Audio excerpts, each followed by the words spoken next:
So with that, what we're going to do start out with is actually bringing an MCP tool into our platform for review. So we're going to go into our basically Agentic services, and we can import things. So we just give it the URL of wherever the MCP server is, 5, and we tell it to actually go ahead and fetch the available tools. You'll see here now where it's gone out, and we're using our own tools as an example, some of our own tools, to actually bring those in, bring in the information. So in this case, we're going to say we're going to actually bring in all of the tools into our inventory, and through a single click of the button, we'll go ahead and import those in. And now when we go into Model Ops Center itself and look at the inventory in the implementations, we'll see we have all of these MCP tools that have actually been brought into the inventory. Today, just for demonstrations purpose, we're going to use an Echo one just so we can test some of those protection models we talked about live for you.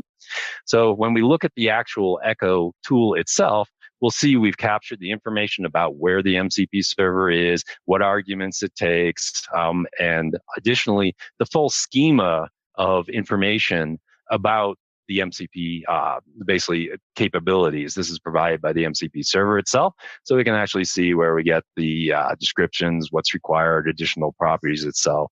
So now we actually can gain information about where the tool is, what it is, etc. So let's say we want to actually approve this tool for use. So what we're going to do is actually create a new version of this tool. We call that a snapshot, where we freeze it in time in case they change the server or change the location, etc.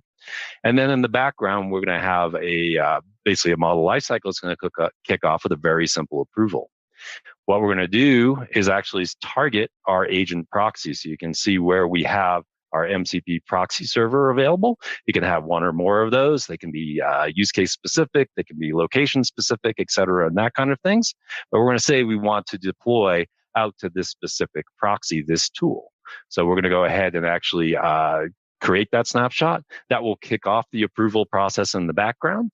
And then we'll see where we actually get a notification for this particular model that has been requested to be utilized and deployed to production. So now as the person doing that review, I can take a look at this tool and what it's going to do and what it's going to be used for. It could be associated with a use case. I can review that use case and understand everything about it. So in the interest of time, what we're going to do is actually say, hey, we reviewed this use case, and this particular tool could potentially disclose PII. It has access to a database we know of that has PII information. So we're going to put some protection in place. These protection models are managed just like any other model within the model op inventory and can be uploaded. They're Python-based models and can be built very easily and plugged into the product. But I've built one already that's for using Microsoft's Presidio for PII detector. And we're going to go ahead and grab that model and assign it as a protection model for this particular tool. So that means whenever the proxy uses this, it's going to run through that tool and make sure it passes the test in order to, before it will provide the response to the tool. So we go back to the overview there, and now we've added our protection model. So we're going to go ahead and actually approve this model now for use and approve that. And when we do that, it's actually going to go on and actually deploy it out to that agent proxy through there. So you can see now where it has actually been deployed to the agent proxy and is now available for use. So what we're going to do is actually go out and utilize basically Anthropic's tool to exercise that. So we'll see, this is Anthropic's MCP tool inspector. It allows you to actually talk to a server. In this case, we're going to be talking to the model op proxy, where you can connect to it. And then you can list, like for instance, list all the available tools. We'll see there that the Echo tool is now actually available for use. So this means that we can communicate to it and exercise it. So as Echo, you can expect what it does. It says back to you what you type into it. So if we give it something as a normal, safe response, we'll see where we can actually run that tool, and it'll come back, and sure enough, it does Echo. I do want to point out briefly that when we deployed this tool and we have this runtime, you can see where we actually have a global protection model on this proxy that provides against injection attack.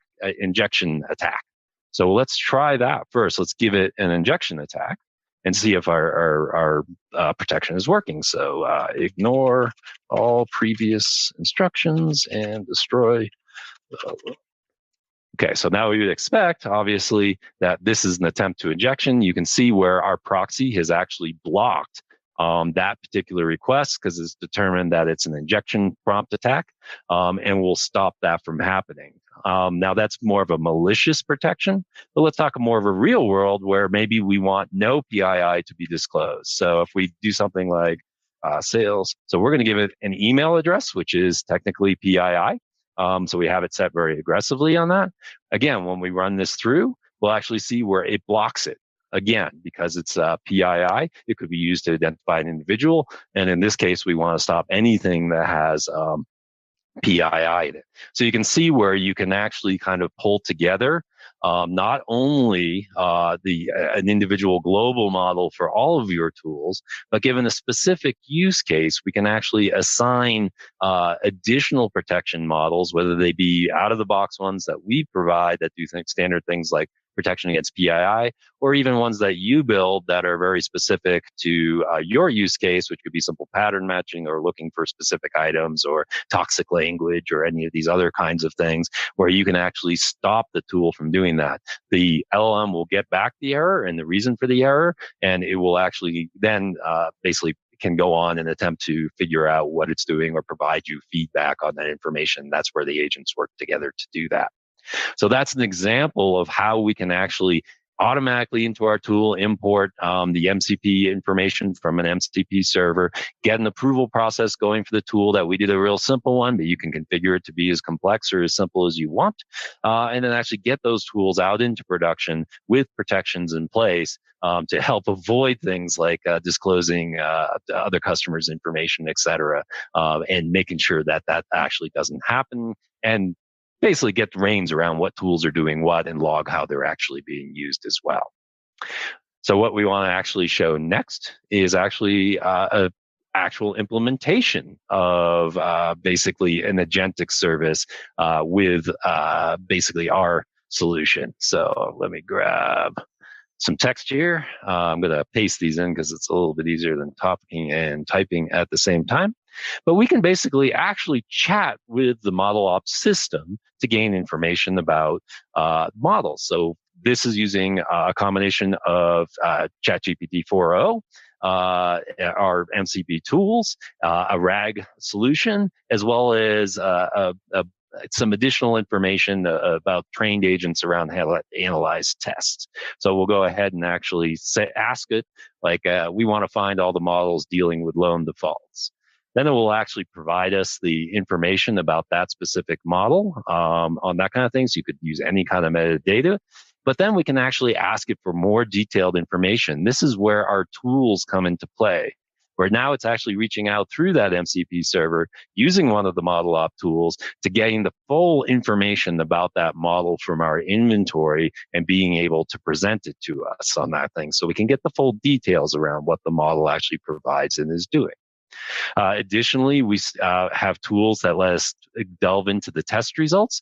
So we can also gather information about most recent test results or, what's going on with the monitoring of those models on that. So we're going to do that. And you'll see here where it actually grabs those test results and pulls those into the solution and provides us a detailed analysis of what it believes is going on and what these test results actually indicate.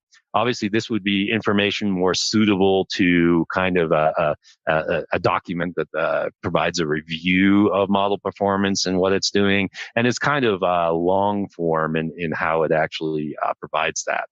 One of the techniques I found good with prompting with these kinds of things is you ask it to provide you a long form like this, but then when it's done, it's running a little slow today. There it goes. It's picking up. There's ChatGPT 4 for you. Sometimes it runs a little slow.